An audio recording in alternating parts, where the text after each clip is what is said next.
ब्रह्मणे नमः। तस्मै ज्येष्ठाय ब्रह्मणे नमः। ఓం శాంతి శాంతి శాంతి ఓం. సత్యార ప్రకాశం అధ్యాత్మ సత్సంగానికి వచ్చేసినటువంటి వారందరికీ నమస్తే, స్వాగతం, సుస్వాగతం. ఓం నమస్తే ఆచార్యజీ. సర్వేభ్యో నమో నమః ఆచార్యజీ. రోజు రోజు వెనుకకవుతున్నారు. మరి 6:30 వరకు పెంచితే ఏమవుతుంది? సమయం తగ్గిపోతుంది కదా చెప్పడం.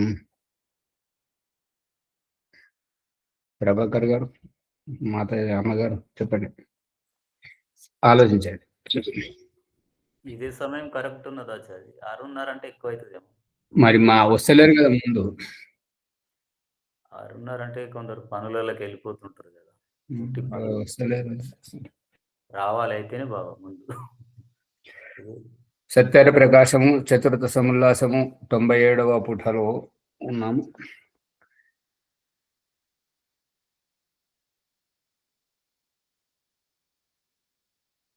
ఈ యొక్క 97వ పుటలో మధ్యలో ఉన్నటువంటి ప్రశ్న ఏంటంటే, నియోగమున ఏమేమి జరగవలెను? సమాధానం: వివాహం ప్రసిద్ధము జరుగునట్లు నియోగం ప్రసిద్ధముగా జరగవలెను. వివాహమున భద్రపురుషుల అనుమతి, వధువరుల ప్రసన్నత ఉండునట్లు నియోగములను ఉండవలెను. అప్పుడు ఏ ఇబ్బంది ఉండదు. ఏ రకంగానైతే వివాహం చేసుకునేటప్పుడు ఇటువైపు అటువైపు పెద్దలను విచారించి అందరి సమ్మతితో వివాహం ఎట్లయితే జరుగుతుందో, ఈ యొక్క నియోగము కూడా ఇద్దరి అనుమతితోటి.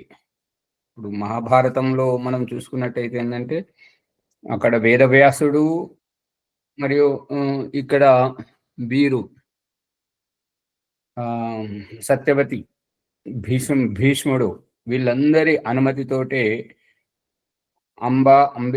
అంబిక, అంబాలిక మరియు దాసి, ఈ ముగ్గురితోటి జరిగినటువంటిది. అనుమతితోటి, స్వీకృతితోటి.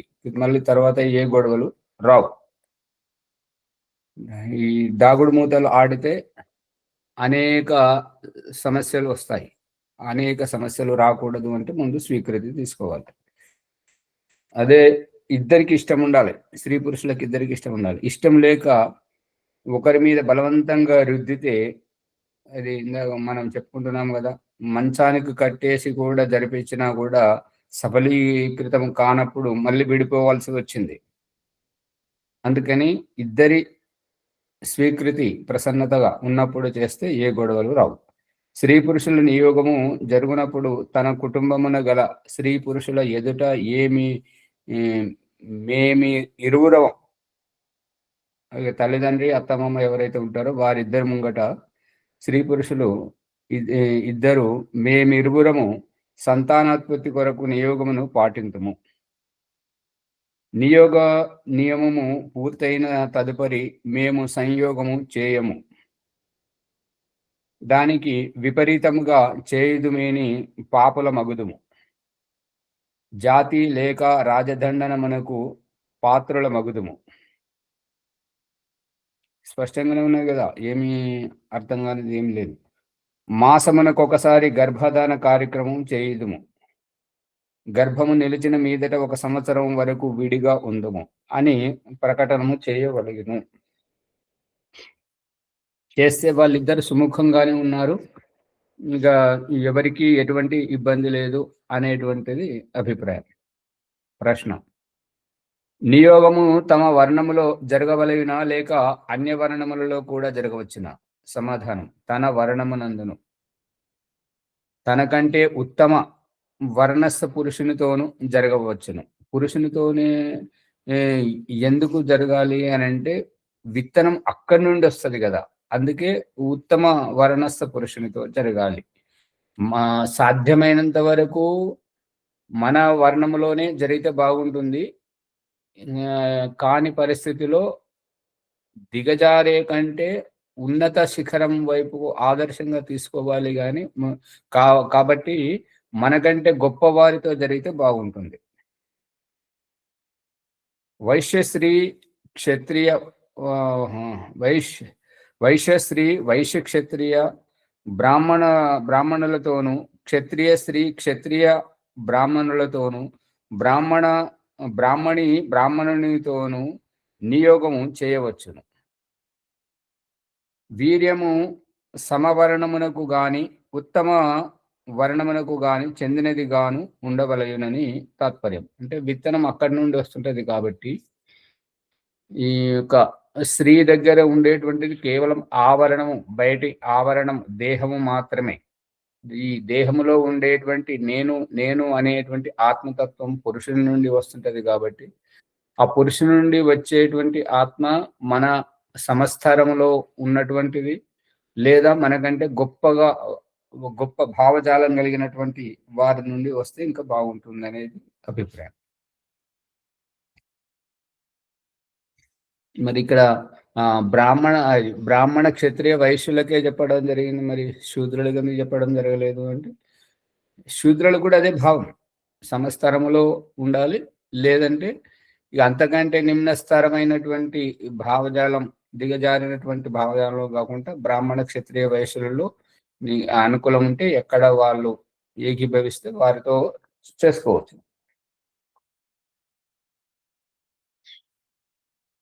తనకంటే నీచ వర్ణమునకు సంబంధించినది కారాదని భావం.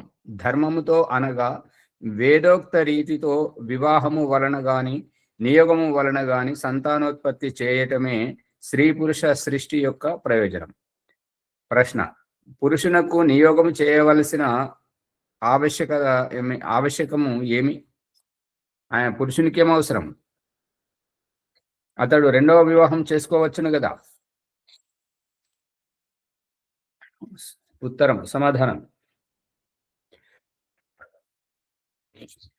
ద్విజులలో స్త్రీ పురుషులకు ఒకే మాటు వివాహం జరగవలయునని, రెండవ మారు జరగరాదనియో వేదాది శాస్త్రములందు వ్రాయబడి ఉన్నదని మేము వ్రాసి ఉన్నాము. ఇదివరకే ఈ యొక్క రహస్యం అంతా చెప్పడం జరిగింది. ఏంటంటే వివాహం ఒకేసారి చేసుకోవాలి, పదే పదే చేసుకోకూడదు.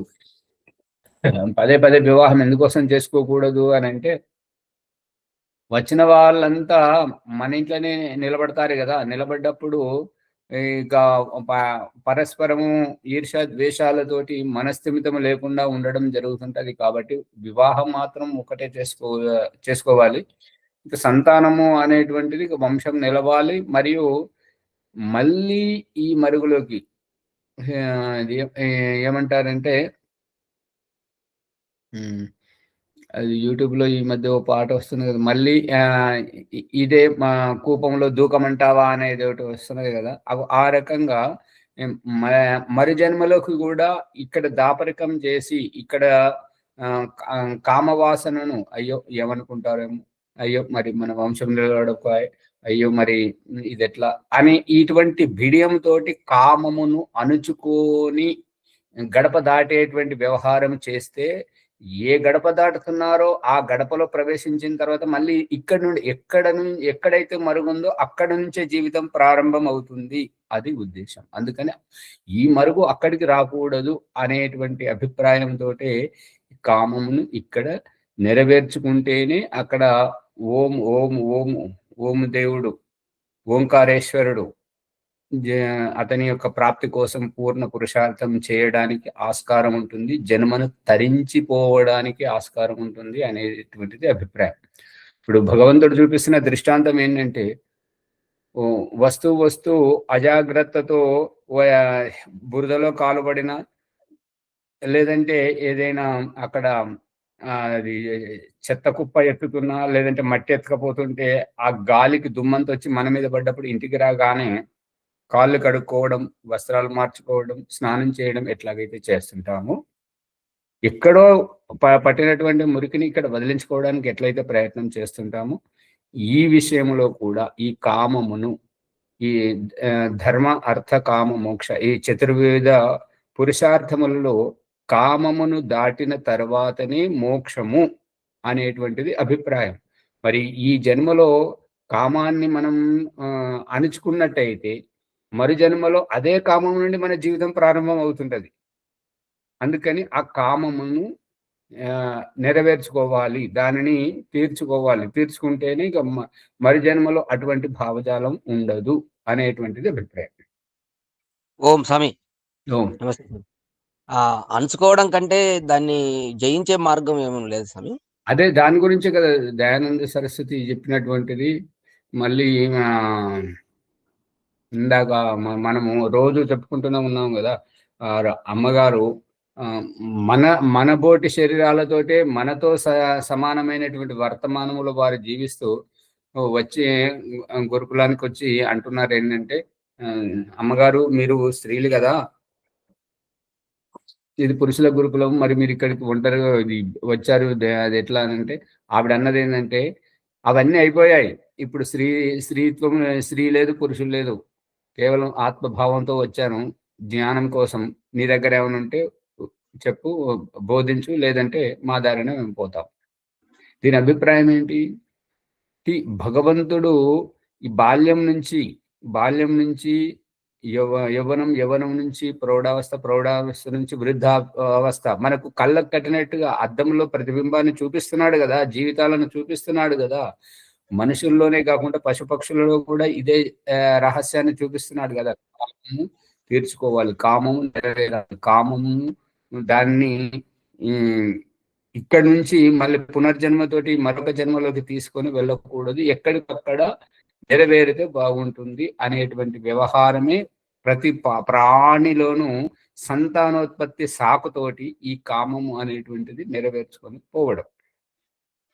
పట్టుకుంటున్నారా ముని గారు, శేఖర్ గారు?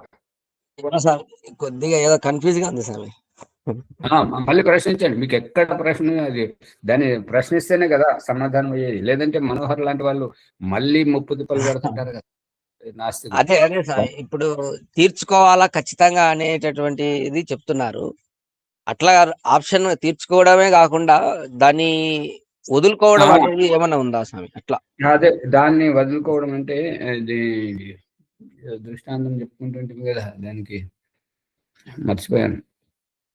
ఇప్పుడు ఏంటంటే దయానంద సరస్వతి, నీలో ఎందుకు కామం లేదు, నీకెందుకు కోరిక లేదు, మరి నువ్వెందుకు వివాహం చేసుకోవు అని అంటే, వాళ్ళు వేరే ఇతర మతస్థులు కూడా వచ్చి ప్రేరేపిస్తే కూడా, స్వామి నాకు నీ వంటి కొడుకును కనాలని ఉంది, మరి నాకు ఆ అదృష్ట భాగ్యము ప్రసాదిస్తారా అని ఒక అమ్మగారు అడిగితే, అప్పుడు దయానంద సరస్వతి అంటాడు ఏంటంటే, అమ్మ నీ ఉద్దేశం చాలా గొప్పది, నా వంటి కొడుకు కోసం నువ్వు ఎదురు చూస్తున్నావు కదా, ఇప్పుడు వాడు పుట్టినవాడు నాలా అవునో కాదో అంతవరకు వేచి చూసి ఆశాభంగమైతే బాధపడడం దేనికి? నన్ను నీ కొడుకుగా భావించుకోరాదు, నువ్వు ఏదైతే చేయాలనుకున్నావు ఆ విధంగా నన్ను నీ కొడుకుగా భావించుకొని నాకు అమ్మగా ఉంది, నీ కోరికను నెరవేర్చుకోవచ్చు కదా అన్నాడు.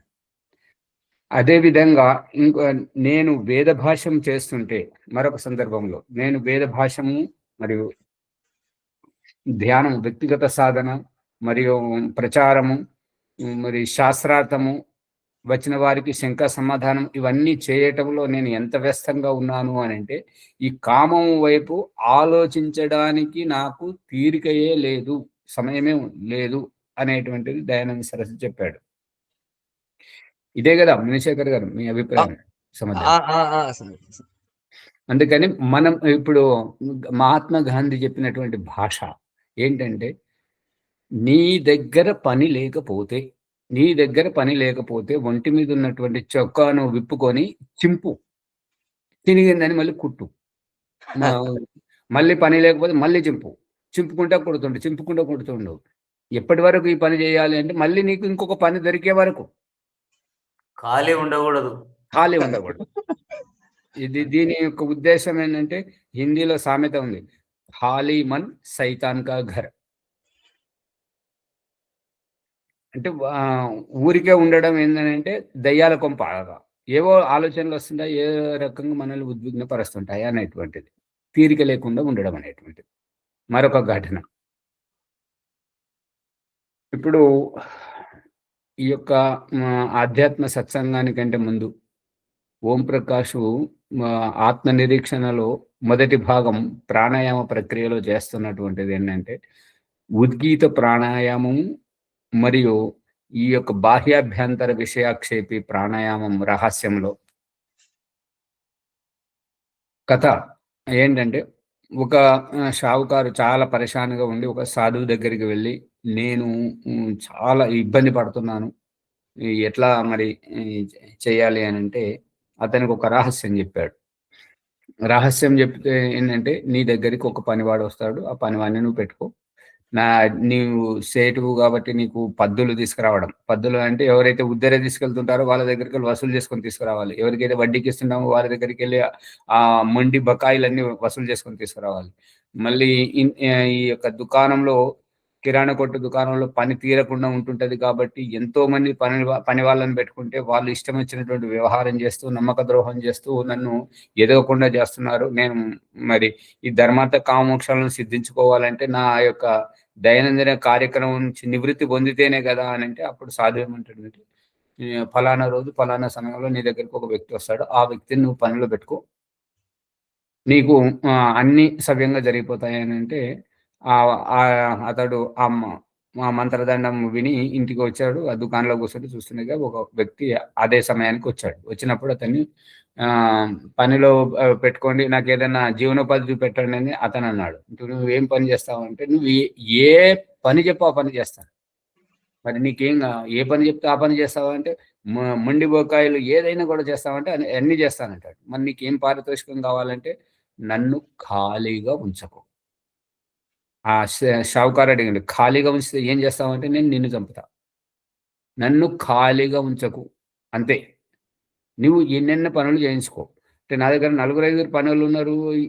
వాళ్ళని తీసేస్తే ఇతను ఒక్కనే పెట్టుకుంటే అన్ని పనులు చేస్తుంటాడు కదా అని చెప్పేసి సేటు గారికి లోపల సంతోషం అనిపించింది. కానీ బయటకు చెప్పుకుంటే బయటపడతాడు కదా, అందుకని సంతోషంగా సరే ఉండమంట. మరి నీకు రోజు ఎట్లా, మరి నీ బ్రతుకుతావు ఎట్లా అంటే, నాకు రోజు భోజనం పెట్టు అంతవరకే, నాకు ఇంక ఏ డబ్బులు అక్కర్లేదు, నాకు ఇంకేది అక్కర్లేదు అని చెప్తాడు. సరేనని పెట్టాడు. పెట్టిన తర్వాత ఏ పని చెప్పినా క్షణంలో చేసేస్తున్నాడు. చేసేస్తుంటే ఆ షావుకారు గారికి చాలా సంతోషం వేసింది. ఇతను చెప్పినట్టుగానే పని చేస్తున్నాడు అని చెప్పేసి అన్ని పనులను చేయిస్తున్నాడు. మిగతా పని వాళ్ళనందరినీ తీసేశాడు. తీసేస్తే ఇప్పుడు ఒక్కడే ఏ పని చెప్పినా ఎంత మొండి బకాయిలు వసూలు చేసుకొని తీసుకురావాలన్నా క్షణంలో తీసుకొస్తున్నాడు. దీని అంత సంతోషం అనిపించి ఇంకేం పని చేయాలి, ఇంకేం పని చేయాలని అడుగుతున్నాడు. షావుకారు గారికి ఇక పనులు ఏం చెప్పాలో అర్థం కావట్లేదు. ఇక మరి ఖాళీ ఉంచితే చంపుతానన్నాడు కాబట్టి దీనికి పరిష్కారం ఏంటని చెప్పేసి మళ్ళీ ఉరికాడు అదే సాధువు దగ్గరికి. సాధువు దగ్గరికి ఉరికితే ఆ సాధువు ఏమన్నాడంటే, మరొక రహస్యం మంత్రదానం చెవిలో చెప్పాడు. అప్పుడు షావుకారు ఏమన్నా, నేను ఇన్ని రోజుల నుంచి నీ దగ్గరికి వస్తున్నాను, ఈ రహస్యం ఎందుకోసం చెప్పు, నీకెట్లా తెలిసింది ఇదే అని అంటే, మేము చేసేది ఇదే, మేము ఇదే పని చేస్తున్నాం కాబట్టి నువ్వు వెళ్ళు అని చెప్పేసి అతను పంపించాడు. అతడు సంతోషంగా వచ్చాడు. వచ్చి దుకాణంలో కూర్చున్నాను, పనివాడు వచ్చాడు. సేటు గారు పని చెప్పండి, ఏం పని చేయాలని. ఏం పని చేయాలా, నువ్వు అడవికి వెళ్ళి మంచి కర్ర తీసుకురా, దాన్ని దుగడబెట్టి నున్నగా, రూల్ కర్ర ఎంత సున్నితంగా ఉంటుంటుందో నున్నగా ఉంటుంటుందో అట్లా చెయ్యి. దానికి పూర్తిగా ఆముదం పట్టించి నేను ఇంకొక పని చెప్పే వరకు నువ్వు ఎక్కుతూ ఉండు దిగుతూ ఉండు. మునిశేఖర్ గారు పట్టుబడ్డదా? ఇది ఏమిటి అంటే, సాధువు చెప్పింది, నీ మనస్సును నువ్వు నియంత్రణలో పెట్టుకో. మనస్సు అనేదే ఈ పనివాడు. షావుకార్ అనేవాడే మన ఆత్మ. అతడు ఏ పనైనా క్షణములు చేస్తున్నాడు. అయితే ఈ రూల్ కర్ర ఏంటిదంటే వెన్నెముక, మేరుదండము. మన వెన్నెముక మేరుదండము. దానికి ఆమదం పూయడం ఏంటంటే బ్రహ్మచర్యం పాటించు, కిందికి మీదికి ఎక్కుతూ ఉండు. ఎక్కుతూ దిగుతూ ఉండడం అంటే ఏంటంటే ఈ ఉద్గీత ప్రాణ సాధనతో పైకి ఎక్కడము, మళ్ళీ కిందికి దిగడము, పైకి ఎక్కడము, కిందికి దిగడం. పైకెక్కడము ఏమిటి అంటే, ఎప్పుడైతే ఉద్గీత ప్రాణ సాధనతో ఉద్దేశపూర్వకంగా పనికి పోవడం. కిందికి దిగడం ఏమిటి అని అంటే నిర్లక్ష్యముతోటి ఎప్పుడైతే మనం సాధనను మర్చిపోతుంటామో అప్పుడు కిందికి దిగడమే జరుగుతుంటది. అర్థమవుతుందా? అర్థమైంది సార్, అర్థమైంది. ఇది ఏం చేయాలి అని మీరు అడిగారు కదా, దానికి ఇది సమాధానం. ఓం సార్. ద్విజులలో స్త్రీ పురుషులకు ఒకే మాటు వివాహము జరగవలయునను అనియు రెండవ మారు జరగకూడదనియు వేదాది శాస్త్రములందు వ్రాయబడి ఉన్నదని మేము పూర్వమే వ్రాసి ఉన్నాం. కుమారి కుమారులకే వివాహం జరుగుట న్యాయమనియు విధవా స్త్రీతో కుమార పురుషునకును కుమారి స్త్రీతో మృతక స్త్రీ పురుషునకును వివాహమగుట అన్యాయము అధర్మమునై ఉన్నవి. అన్యాయము అధర్మము ఎందుకు? ఇప్పుడు పునర్వివాహంలో విధవా స్త్రీతో కానీ లేదంటే విధుర పురుషుడు విధురుడు అంటే భార్య చనిపోయినటువంటి వ్యక్తితోటి వివాహం, అక్కడ ఏం జరుగుతుంటదంటే ఆరితేరిన నేర్పరితనం ఒక దగ్గర, ఏమీ తెలియని అమాయకత్వం ఇంకొక దగ్గర. ఇవి రెండింటిని ఒక దగ్గర చేరిస్తే ఏమవుతుంటది? ఒకరిదేమో వేడి చల్లారింది, ఇంకొకరిదేమో ఇప్పుడే ఇంకా వేడి కూడా వేడెక్కడానికి సిద్ధంగా ఉన్నది. ఏం ప్రభాకర్ గారు, ముని గారు ఏం మాట్లాడరు, ఊరికే కూర్చుంటారు. అర్థమవుతుంది, వ్యతిరేకం అవుతుంటది. వ్యతిరేకమైన దాంట్లో ఇంకా అక్కడ ఆరితేరిన వారేమో వారి ఆనందంలో ఉంటారు, ఇలా ఇలా చేయాలి, ఇలా ఉండాలని. కానీ ఏమీ తెలియని అమాయకత్వంలో ఇదేం జరుగుతుంది, ఇట్లా అనేటువంటిది. అది ఇహపరలోకం పుస్తకం రాస్తున్నప్పుడు ఒక అమ్మగారిని, పేరు చెప్పకూడదు, ఆ అమ్మగారిని అడిగితే వారేమని చెప్పారంటే, పెళ్ళయిన తర్వాత ఇక అత్తగారింటికి పోయిన తర్వాత వాళ్ళు స్నేహితులు మరి బంధువులు అందరూ అడుగుతున్నారు, అంతా అయిపోయింది, అంత అయిపోయింది. అంత అయిపోవడం ఏమిటి అంటే, నేను ఏం చెప్పాలి, ఏమైతుంది, అంతా పెళ్ళంతా అయిపోయింది కదా, అందరికి భోజనాలు పెట్టి వెళ్ళిపోయాము, కట్న కానుకలు అన్నీ అయిపోయినాయి, అంత అయిపోయింది. అది కాదు, మీ పని అంతా అయిపోయింది అని అంటే, మా పని అంతా అయిపోవడం ఏంటి అట్లా. అది ఏంటో తెలియదు, వీరికి అమాయకత్వం. ఈమె చాలా తెలివైనటువంటిది, ఆర్య సమాజ సిద్ధాంతం తెలిసినటువంటిది, రోజు యజ్ఞం చేస్తున్నది, చిన్నప్పటి నుంచి నాన్నగారు తీసుకెళ్ళి యజ్ఞం చేపిస్తున్నాడు, అన్నీ తెలిసింది కాబట్టి. ఇంకా అతడు ప్రభుత్వ ఉద్యోగి, ఇంకా వీరు రెడ్డి కులము, వాళ్ళు ఏదో హరిజన కులం ఉంటారు. ఆ రకంగా ఆర్య సమాజంలో కులాంతర వివాహాలు జరుగుతూ ఉంటాయి కాబట్టి ఆర్య సమాజకుడే, ఈమె ఆర్య సమాజకులే కాబట్టి అలా వివాహం జరిగింది. అతనికి ఏంటంటే, ఈమె తెలివైనది, ఈమె దగ్గర మనం చులకనవ్వకూడదు, మన పరువు పోకూడదు అని అతను జాగ్రత్త పడుతున్నాడు. ఈవిడకేమో ఇక వివాహం అయిపోయింది, ఇద్దరి ఇష్టమనుసారంగానే వాళ్ళ తల్లిదండ్రులు వీళ్ళ తల్లిదండ్రులు అందరూ ఒప్పుకున్నారు. కానీ అంత అయిపోయిందంటే అంత ఏమైపోవాలి అంటే, కాదమ్మా అది శోభనం కార్యం అయిపోయిందంటే, శోభనం అంటే ఏంటంటే శోభనం అంటే మంచిది కదా అంటే, మంచిదంతా ఇంకేం మంచిది అని అంటే, ఇట్లా తెలియని అమాయకత్వం.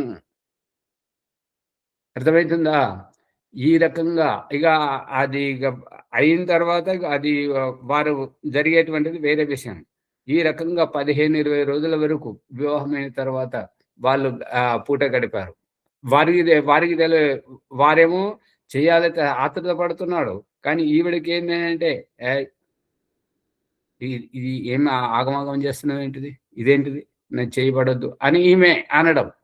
ఆ రకంగా చేసి చివరికి ఇక ఎవరో ఒక దగ్గరికి పిలుచుకొని ఇద్దరికి కౌన్సిలింగ్ ఇస్తే అప్పుడు అర్థం చేసుకొని అది జరిగిపోయింది, అది వేరే విషయం. అందుకని ఇక్కడ ఏం జరుగుతుంది అని అంటే, భరించాల్సి వస్తుంది. అందుకని ఇద్దరు వివాహం అది బ్రహ్మచర్యం నుండి వస్తున్నారు అనుకోండి, వివాహం చేసుకుంటే ఇద్దరి అమాయకత్వం ఇద్దరిది, అది చేసుకోవడం అది వారి ఇష్టం. ఇంకా ఇద్దరు ఇదివరకు వివాహం చేసుకొని రెండవ వివాహానికి వచ్చారనుకోండి, ఇద్దరికి అనుభవం ఉన్నది కాబట్టి ఇక్కడ ఇబ్బందులు, అక్కడ ఇబ్బంది లేదు. కానీ ఒకరికి అనుభవం ఉండి ఇంకొకరికి అనుభవం లేకుండా చేస్తే ఏంటంటే అక్కడ చాలా ఇబ్బంది పడాల్సి వస్తుంది అనేది అభిప్రాయం. ఈ దేవుడు నా చేత ఇవన్నీ చెప్పిస్తున్నాడు. మరి ఈ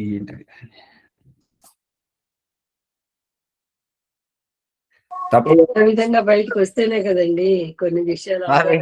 చెప్పండిలే స్వామి, ఎవరికి వాళ్ళు తెలియకనే కదా ఇంతకుముందు అన్ని అవస్థలు పడింది. ఇప్పుడన్నా వీడియో చూసి కొంతమంది అయినా తెలుసుకుంటారు కదా.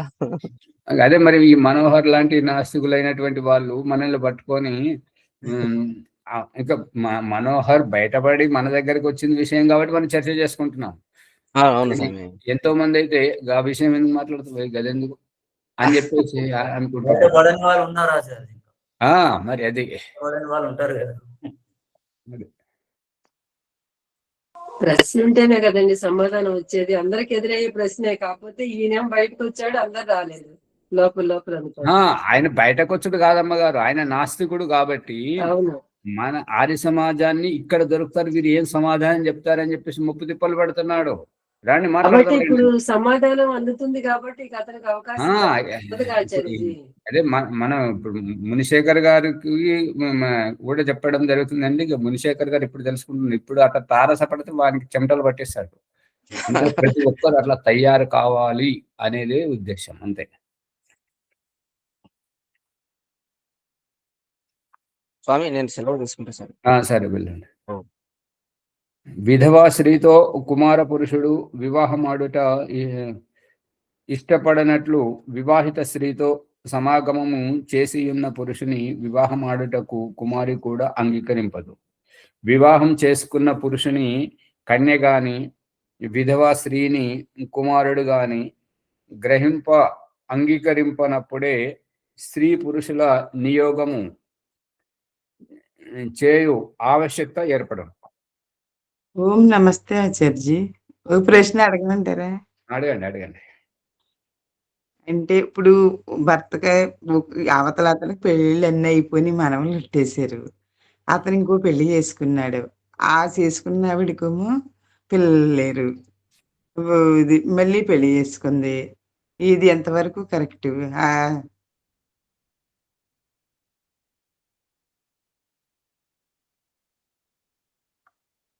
ఓం ఆచార్జీ, కంప్యూటర్ పని చేయట్లేనట్టుంది.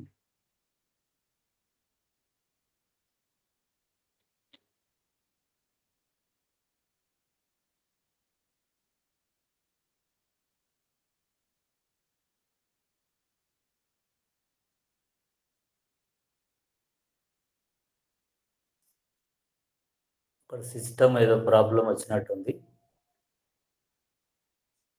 బంద్ అయింది.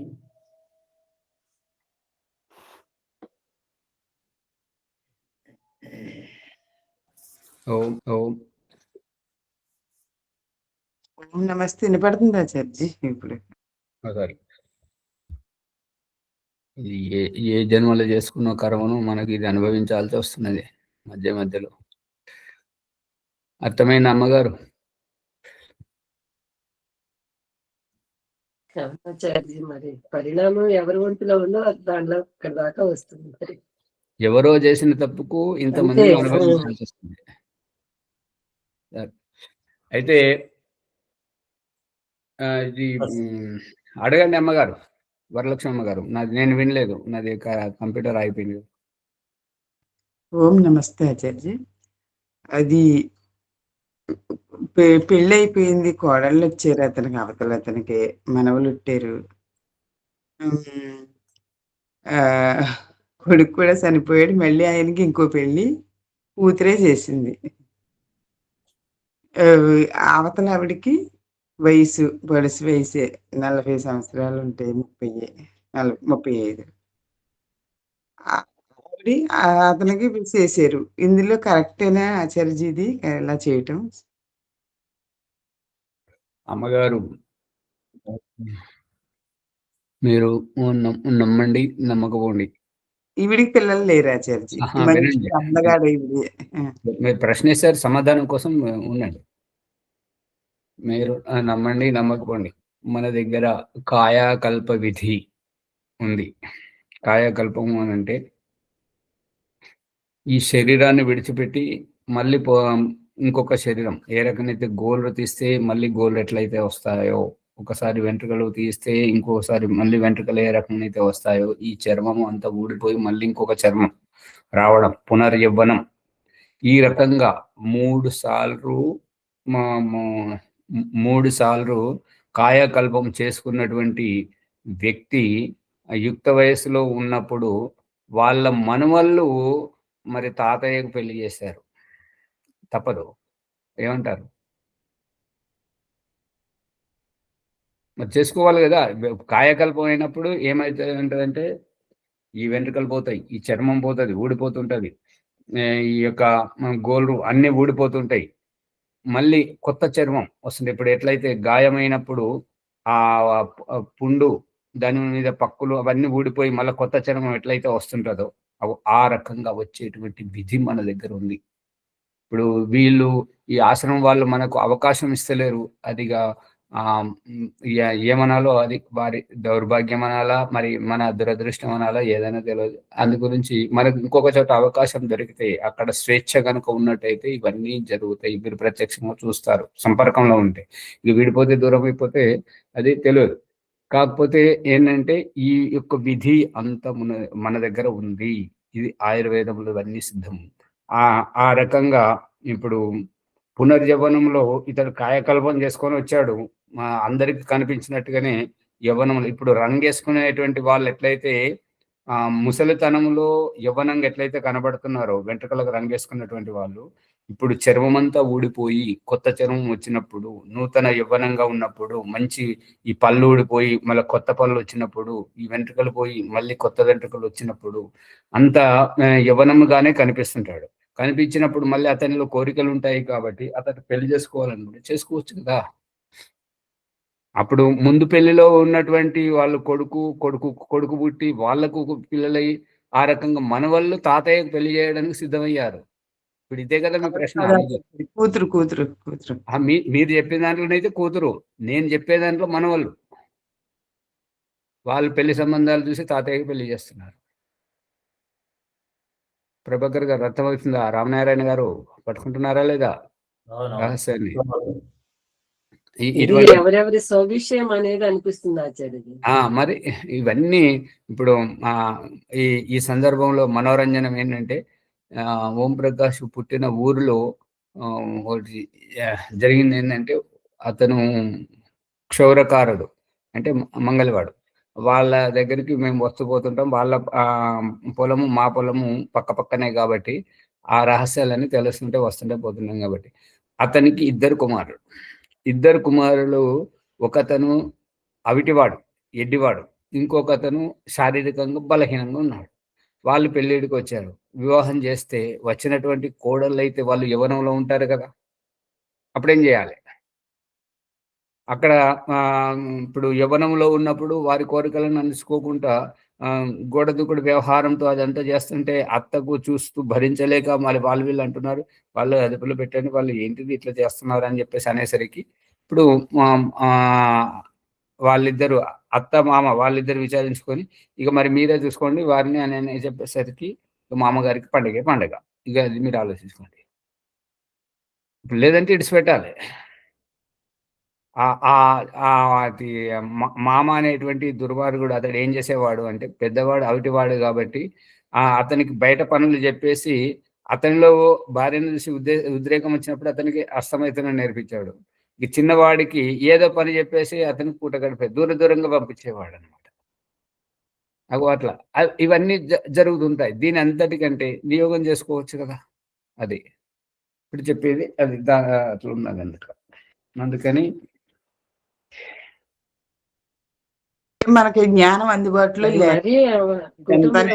అంటే ఇప్పుడు గోడ దూకుడుతో బయటకు పోయి చరిత్రహీనంగా చిత్రీకరింపబడడం మంచిదా, ఇంట్లో జరిగిపోవడం మంచిదా?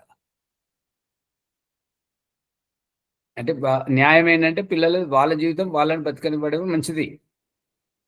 కానీ ఇతనికి దురాశ పుట్టి ఈ రకంగా చేస్తున్నారు. వాళ్ళు అట్లా చేస్తున్నారు కాబట్టి వాళ్ళని నియంత్రించాలంటే ఇతను పండుగ చేసుకుంటున్నాడు అంతే. ఇక ఆ విటివాడి భార్య కొద్దిగా తెలివైన ఆవిడ కాబట్టి ఇక ఆ ఎడ్డివాడిని ఇడిచిపెట్టేసి విడాకులు తీసుకుని ఆమె వెళ్ళిపోయింది. ఈవిడ మాత్రం ఇంకా తల్లిదండ్రులు ఏమన్నారు, మళ్ళీ ఇంకో దగ్గరికి పోతే ఇంకోటి ఎందుకు ఉండిపో అని చెప్పేసి ఆ తల్లిదండ్రులు చెప్పేసరికి ఇక ఇట్లా ఉంటుంది రహస్యం. పెద్దల్లోనే అది విచారణ రావాలండి, దగ్గర మార్పు రావాలి. ఇప్పుడు వేదం చెప్పేది, దయానంద సరస్వతి చెప్పేది ఏంటంటే దగ్గరలో పరిష్కారం అయితే బయటకు పొక్కదు. అవును, అది అనేటువంటిది. ఇప్పుడు విదేశీ ఫ్యాషన్ పేరుతోటి ఇప్పుడంతా బట్టలు సరిగా వేసుకోకుండా ఫ్యాషన్ పేరుతోటి ఇప్పుడు ఇదంతా చేసి బయటకు ఈ డేటింగ్ పేరుతోటి ఇదంతా చేస్తున్నది ఏంటంటే ఇంకొవరో నా శరీరాన్ని చూడాలి, ఇంకొవరో నన్ను చూసి పొగడాలి. అది నువ్వు చేసుకున్న భర్తకు చూపెట్టు. ఈ సమాజం నష్టపోకుండా ఆచార్యజీకి చెప్పేది అదే సరస్వతి. ఇప్పుడు నువ్వు కట్టుకున్న, నువ్వు పెళ్లి చేసుకున్న దానికి నువ్వు ఏదైతే ఇతరులకు చూపెట్టాలనుకుంటున్నావో అదైతే ఇక్కడ చూపెట్టు. ఇక్కడ చూపెట్టకుండా ఇంకొవరో చూడాలి, ఇంకొవరో నన్ను పొగడాలి, ఇంకెక్కడో ఇంటికాడ మాత్రం ఇక ఈర్ష్య ద్వేషాలతో కొట్లాడుకోవడం రోజు రామాయణం మహాభారతమే. దాంతో ఇప్పుడు అకాల మరణంగా చనిపోతున్నటువంటి వాళ్ళంతా బయటది చూసి ఓర్చుకోలేక, ఇంట్లో సహకరించట్లేదు కాబట్టి ఇది సహించుకోలేక, అది చూసి ఉండలేక, అది ఈ హత్యలు జరిగేటువంటి ఇట్లా కూడా జరుగుతున్నాయి తన చావులు.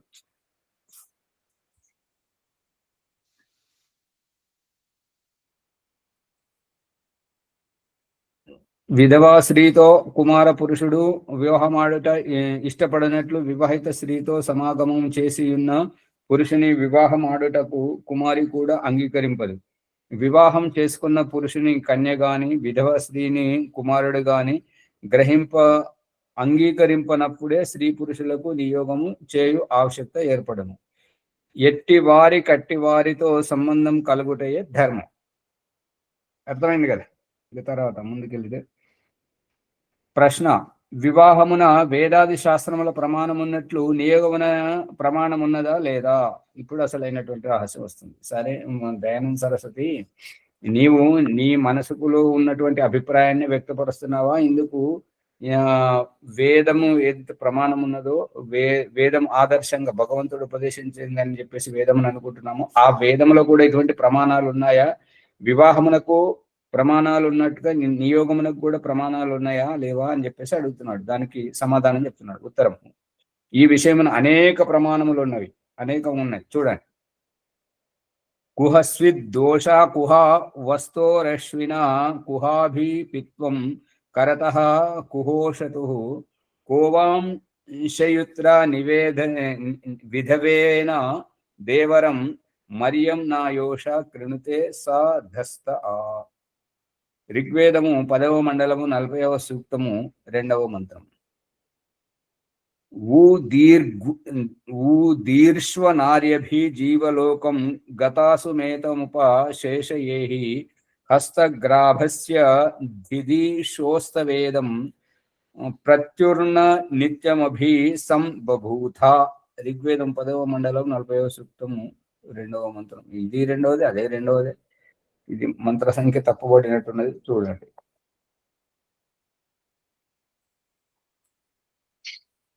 హే అశ్విన, ఓ స్త్రీ పురుషులారా, ఎట్లు దేవరం విధవేవా, విధవ దేవరుని, దేవరుడు అంటే దానికి వ్యాఖ్యానం చేస్తాడు. చూడండి. ఏషాం అర్యంనః వివాహిత స్త్రీ తన పతిని, ఓ స్త్రీ పురుషులారా, ఇద్దరిని సంబోధిస్తూ చెప్తున్నాడు. అశ్విన అంటే అశ్విని, అశ్విన్ అనేటువంటిది మూల శబ్దం. అశ్విన అంటే ఇప్పుడు మనకు నక్షత్రాలలో అశ్విన్ నక్షత్రం ఉంటుంది. అశ్విని నక్షత్రం యొక్క దేవత అశ్విని. అశ్విని అంటే చికిత్సకుడు, భిషక్. ఆ రకంగా ద్వివచనం అన్నమాట అశ్విని. అశ్విని అనే పదం ఇక్కడ ఓ స్త్రీ పురుషులారా ఇద్దరిని సంబోధించి చెప్తున్నది ఏంటంటే, ఎట్లు దేవరం, ఏ రకంగానైతే దేవరం అంటే భర్త అన్న కావచ్చు, తమ్ముడు కావచ్చు, ఇద్దరికి దేవర శబ్దం అనేది వర్తిస్తుంటది. విధవ దేవరుని, విధవ అంటే వైధవ్యం పొందినటువంటి స్త్రీ తన యొక్క బావతో గాని మరిదితో గాని. ఏషాం అర్యం నా, ఈ వివాహిత స్త్రీ తన పతిని అంటే తన భర్త ఆరోగ్యంగా లేని విధవ అని అంటున్నాడు కాబట్టి భర్త గతించినటువంటి సమయమున సధస్తే సమాన స్థాన శయ్యయందు ఒకచోట కలిసి సంతానమును అంటే శారీరక ఇంకా కలిసి సంతానమును అక్రిణితే సర్వ విధముల ఉత్పన్నము చేయును. అట్లే మీరిరువురును స్త్రీ పురుషులు కుహస్విత్ దోషాహ రాత్రి యందు ఎక్కడ మరియు కుహావస్థ దినమందెక్కడ వసించితిరి అంటే ఇప్పుడు ఏ రకంగానైతే ఈ నియోగ విషయాన్ని సూటిగానే చెప్తున్నా అనమాట. భర్త గతించినటువంటి స్త్రీకి ఈ మళ్ళీ వివాహం చేసుకుంటే అది రెండవ వివాహంగా ఉంటుంటది కాబట్టి ఈ వివాహంతో ఇక మరి ఇంకా ఒక్కోసారి వివాహం చేసుకోకూడదని చెప్పేసి ద్విజలకు అంటే రెండవ జన్మ అంటే మొదటి జన్మ శారీరకంగా తల్లి కడుపు నుంచి, రెండవ జన్మ గురువు దగ్గర విద్య నేర్చుకొని వేదారంభ సంస్కారంతో సమావర్తన సంస్కారం పొందినటువంటి వాళ్ళు ద్విజులు అనబడుతుంటారు. అటువంటి వారికి రెండవ వివాహానికి అనుమతి లేదు కాబట్టి ఇంకా భర్త ఎట్లాగూ చనిపోయాడు, అటువంటి అప్పుడు దేవరహ అంటే మరిది గాని బావతో గాని మన ఆ ఇంటిలోనే సంతానోత్పత్తిని ఉన్నట్లుగానే ఇతర స్త్రీ పురుషులకు సమాధాన పరుస్తున్నాడు. వాళ్ళకు ఉదాహరణ చెప్పుకుంటూ ఏంటంటే రాత్రి అందు ఎక్కడ మరియు కుహావస్థాహ దినమందు ఎక్కడ వసించితిరి, కుహాభిపిత్వం కరత ఎక్కడ పదార్థములను పొందితిరి, కుహోషతు ఏ సమయమున ఎక్కడ వసించితిరి, కోవాం శయుత్ర మీ శయన స్థానం ఎక్కడ ఉన్నది, అట్లే మీరు ఎవరు ఏ దేశమున ఉండువారు. దీని వలన దేశ విదేశములందు స్త్రీ పురుషులు కలిసియే యుండురనియు వివాహిత పతి వలె నియుక్త పతిని గ్రహించి విధవా స్త్రీ కూడా సంతానోత్పత్తి చేయవచ్చును అనియో సిద్ధమైనది. ప్రశ్న: ఒకనికి తమ్ముడు లేకున్నా విధవ ఎవరితో నియోగము చేయవలెను? దేవరుడనగా భర్త తమ్ముడిని దేవుడు అంటున్నాను. ఇది బ్రాకెట్లో చెప్పినటువంటిది పండిత గోపిదేవి వారిది, దయానంద సరస్వతి అభిప్రాయం కాదు. దానికి దయానంద సరస్వతి సమాధానం ఇస్తుంది ఏంటంటే దేవరునితో చేయవలెను, కానీ దేవర శబ్దమునకు మీరు ఏ అర్థమును తెలుసుకొనిచున్నారో అది కాదు. నిరుక్తమున ఏమున్నదో చూడండి.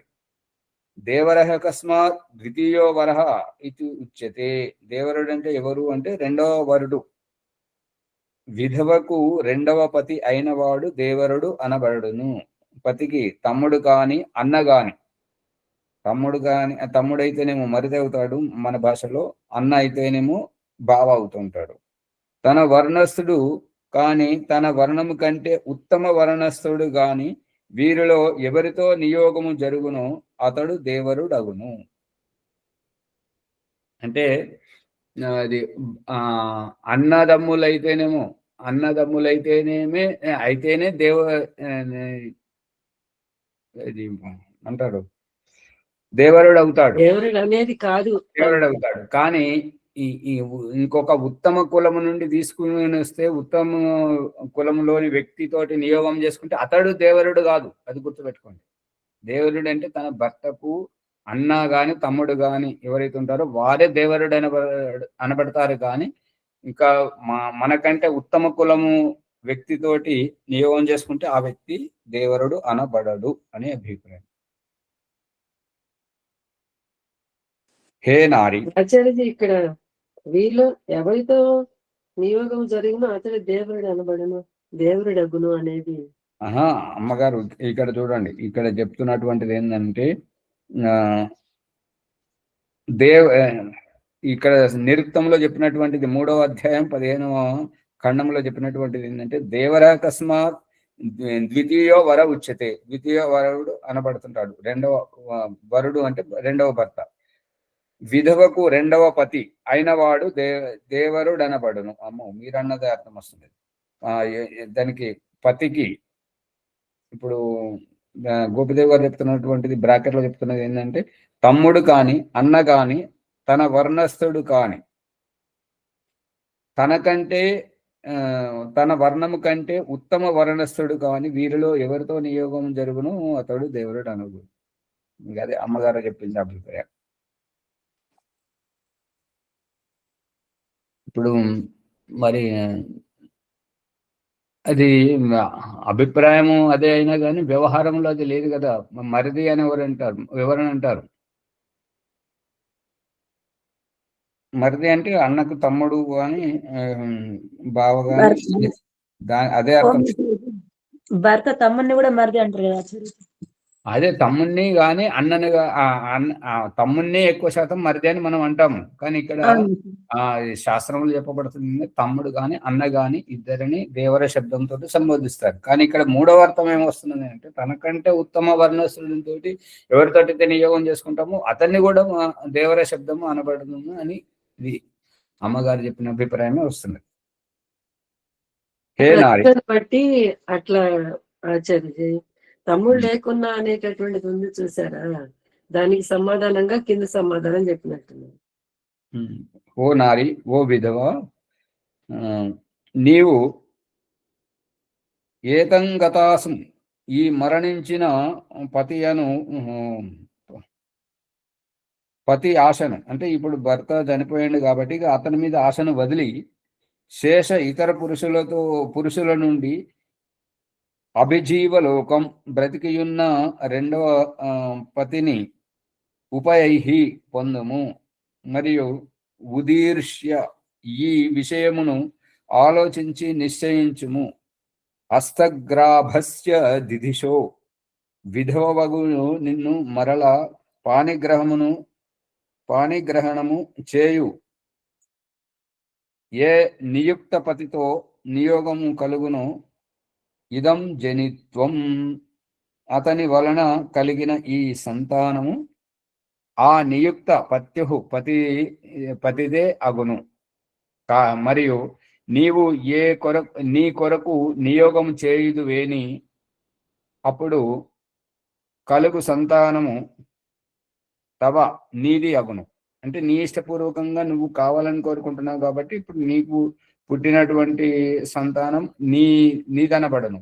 ఇక నీతోటి ఎవరైతే నియోగం చేసుకుంటున్నారో వారి సంతానం అనబడుతుంటది. అక్కడ నీ ఇష్టం లేదు, వారి ఇష్టం ఉన్నది కాబట్టి. ఇక్కడ నీ ఇష్టం పూర్వకంగా నువ్వు కలుసుకుంటున్నావు కాబట్టి ఈ సంతానం నీదనబడుతుంటది. అభిసంబభూత ఇట్టి నిశ్చయంతో నీవు నియుక్త పురుషుడును నీ నియమమును పాలింపవలెను. ఇది స్త్రీ మీదే ఆధారపడి ఉన్నది అనేది అంతే కదా. ఎక్కువ 9 మాసాలు మోయాలి, కని పెంచాలి కదా, ఆమెకి ఎక్కువ ఉంటుంటది కాబట్టి ఆమె స్వీకృతి ఉంటుంది.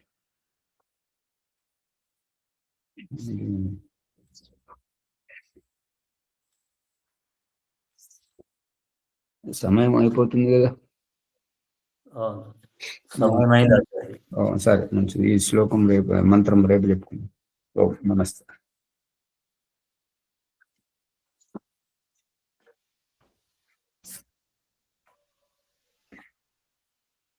ముందు నడిపేయండి. నమస్తే. ఈనాటి ఎపిసోడ్ ద్వారా మనం ఈ నియోగం గురించి అనేక విషయాలు తెలుసుకుంటున్నాం. అందులో ముఖ్యంగా నియోగము ఉత్తమ వర్ణంన కానీ సమాన వర్ణం కానీ ఉండవలేననేది, వివాహం అనేది ఒకసారి మాత్రమే జరగాలని, నియోగ విషయంన వేదమంత్ర ప్రమాణాలు కూడా ఉన్నట్లుగా మనము ఈ ఎపిసోడ్ ద్వారా తెలుసుకుంటాము. అత్యంత ముఖ్యమైన విషయాలు ఆచార్య ద్వారా మనం ఇక్కడ నేర్చుకుంటున్నాం. వారికి ధన్యవాదాలు. తర్వాత ఈ విషయాలను అందరికీ తెలియజేయడానికై మనము ఎపిసోడ్ను లైక్ చేద్దాం, షేర్ చేద్దాం, సబ్స్క్రైబ్ చేసి గంట సింబల్ నొక్కి అందరినీ ఈ విషయాలు అందించుదామని కోరుతున్నాను. తర్వాత ఈనాటి వైదిక సంధ్య నేనేనండి, విజయదుర్గమ్మ గారు చేస్తారు. విజయదుర్గ. ఓం నమస్తే అండి. ఓం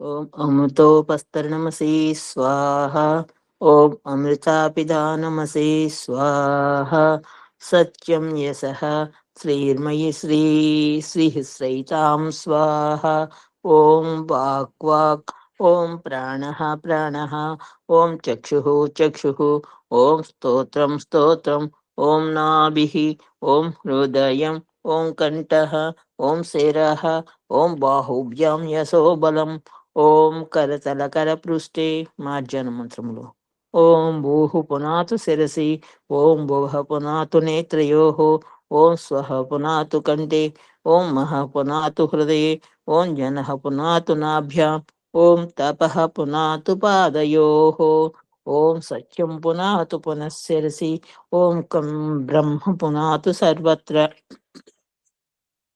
ప్రాణాయామ మంత్రం ఓం భూః ఓం భువః ఓం స్వః ఓం మహః ఓం జనః ఓం తపః ఓం సత్యం అఘమర్షణ మంత్రం ఓం ఋతం చ సత్యం చ అభిదాత్ తపసోऽధ్యజాయత తతో రాత్రజాయత తతః సముద్రో ఆర్ణవః ఓం సముద్రాదర్ణవాదది సంవత్సరో అజాయతః అహోరాత్రాణి విదిదద్విశ్వస్య మిషతో వసి ఓం సూర్య చంద్రమసౌ ధాతా యదా పూర్వమకల్పయత్ దివిం చ పృథ్వీం చ అంతరిక్షో మదోస్వః ఓం శన్నో దేవీరవిష్టయ ఆపో భవంతు పీతయే శంయో రవిస్రవంతు నః మనసా పరిక్రమ మంత్రం ఓం ప్రాచీదిగ్గగ్నిరధిపతిరసితో రక్షితాదిత్య ఏష వహతేభ్యో నమో అధిపతిభ్యో నమ రక్షితుభ్యో నమ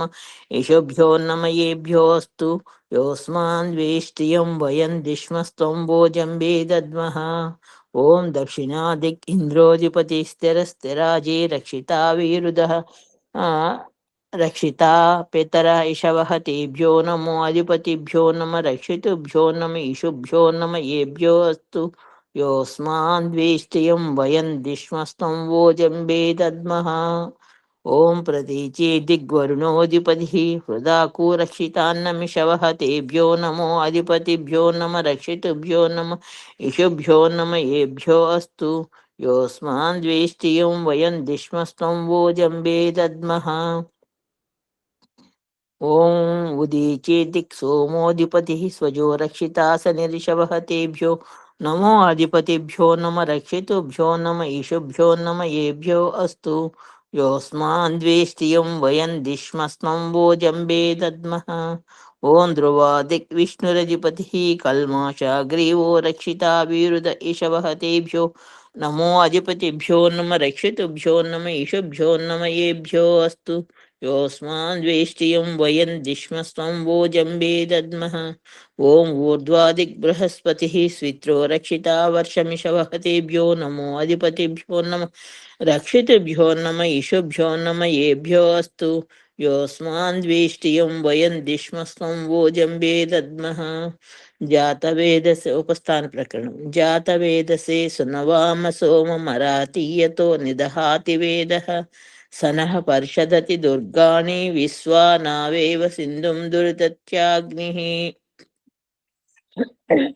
చిత్రం దేవానాముదగాదనీకం చక్షుర్మిత్రస్య వరుణస్యాగ్నేః ఆప్రాజ్యావా పృథివీ అంతరిక్షం సూర్యా ఆత్మా జగతః సుషచ్చః ఉదుత్యం జాతవేదసం దేవం వహంతి కేతవః దృశ్యే విశ్వాయ సూర్యం ఉద్వయం తమసస్పరిస్వః పశ్యంత ఉత్తరం దేవం దేవత్ర సూర్యమగన్మజ్యోతిరుత్తమం తచ్చక్షుర్దేవహితం పురస్తాచుక్రమచ్చరత్ పశ్యేమ శరదశతం జీవేమ శరదశతం శృణుయామ శరదశతం పబ్రవామ శరదశతం అదీనాస్యామ శరదశతం భూయచ్చ శరదశతాత్ పునరాచమన మంత్రం ఓం శన్నో దేవీరభీష్టయ ఆపో భవంతు పీతయే శంయో రవిస్రవంతు నః ఓం భూర్భువస్వః తత్సవితుర్వరేణ్యం భర్గో దేవస్య ధీమహి ధియో యో నః ప్రచోదయాత్. ఓ పరమేశ్వర దయానిధి, మీ కృప వల్ల జపోపాసనాది కర్మములను చేసిన మేము ధర్మ అర్థ కామ మరియు మోక్షముల సిద్ధిని సత్వరముగా ప్రాప్తించుకుందాముగాక. నమస్కార మంత్రము. ఓం నమ శంభవాయ చ మయోభవాయ చ నమ శంకరాయ చ మయస్కరాయ చ నమ శివాయ చ శివతరాయ చ. ఓం శన్నో దేవీరభీష్టయ ఆపో భవంతు పీతయే సంయోరవిశ్రవంతు నః. ఓం శాంతి శాంతి శాంతి. నమస్తే ధన్యవాదాలు. ఆచార్యజీ. సర్వేభ్యో నమో నమః. ధన్యవాదాలు విజయదుర్గమ్మ గారికి.